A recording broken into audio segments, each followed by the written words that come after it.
scène, mais bien de l'ordre du propos et du sujet qu'on aborde. C'est-à-dire que s'il n'y a pas de magie, et ben, du coup le spectacle s'évapore en même temps, quoi. Je ne peux pas faire le spectacle avec moins de moyens, dans le sens où du coup si la magie disparaît, ben, le propos aussi. Le cirque est sur le chemin perdu, il est à l'endroit où le temps n'existe plus, où le temps est immédiat, où le temps est partagé au moment où on le vit. Et Kierkegaard, si on veut faire le malin, et un peu, Kierkegaard disait « L'instant et l'éternité, c'est la même chose ». Le cirque plume, et on le répète dans le spectacle, disait pour nous, le cirque, c'est l'éternité du saut périlleux. Et on a toujours travaillé dans cette idée-là que dans la vie, ce qui fait le plus de bien, à mon sens, c'est quand on est extrêmement présent à l'instant qu'on est en train de vivre. Je pense qu'on a vraiment partagé ça qui était vraiment chouette dans cette création, qu'on a vraiment tous ensemble essayé toutes les disciplines, je trouve. Et c'était vraiment dans la fin de la dernière semaine qu'on a mis tous ensemble et on a décidé qui fait quoi, je trouve. Et ça c'était chouette, c'était pas le stress, on n'a pas pensé trop le spectacle, on a vraiment travaillé ensemble comme un groupe. Le spectacle immerge les gens dans un monde et dans tous leurs sens à eux. L'introduction au spectacle est toujours primordiale pour préparer tout le monde à ce que ça ait lieu. Et donc il faut que les gens puissent lâcher un petit peu et puis accepter déjà cette notion de se perdre pour qu'ait lieu ce moment-là de représentation.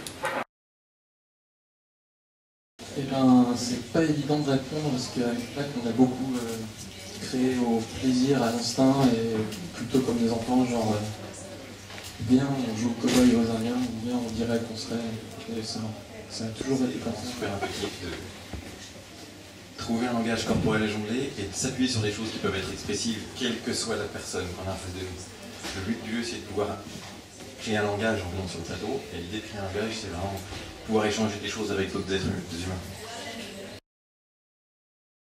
C'est en effet, c'est un peu les montagnes russes. Ça va très vite, ça ne s'arrête pas, mais l'envie c'est de créer un spectacle de cirque, donc pas tout à fait du cirque traditionnel, puisque où les numéros s'enchaînent sans lien les uns entre les autres, puisque dans notre travail on retrouve quand même une esthétique qui peut être le fil conducteur, ou une scénographie qui lie les numéros les uns entre les autres, mais à la base c'est l'envie de faire du cirque, et sans aucune honte, sans aucune gêne, de se dire on fait du cirque pour faire du cirque, en montrant des artistes qui font ce qu'ils font de mieux et en les mettant en valeur.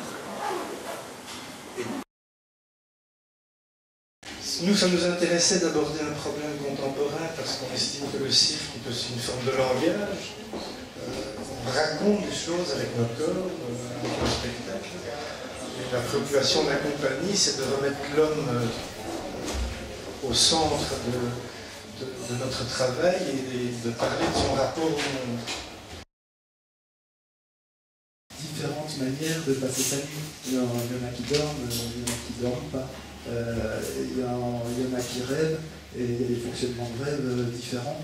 Et du coup, ces trois personnages qu'on a petit à petit incarnés par des envies physiques, on les a aussi mis dans des situations. Et cet espace permettait vraiment des situations assez multiples.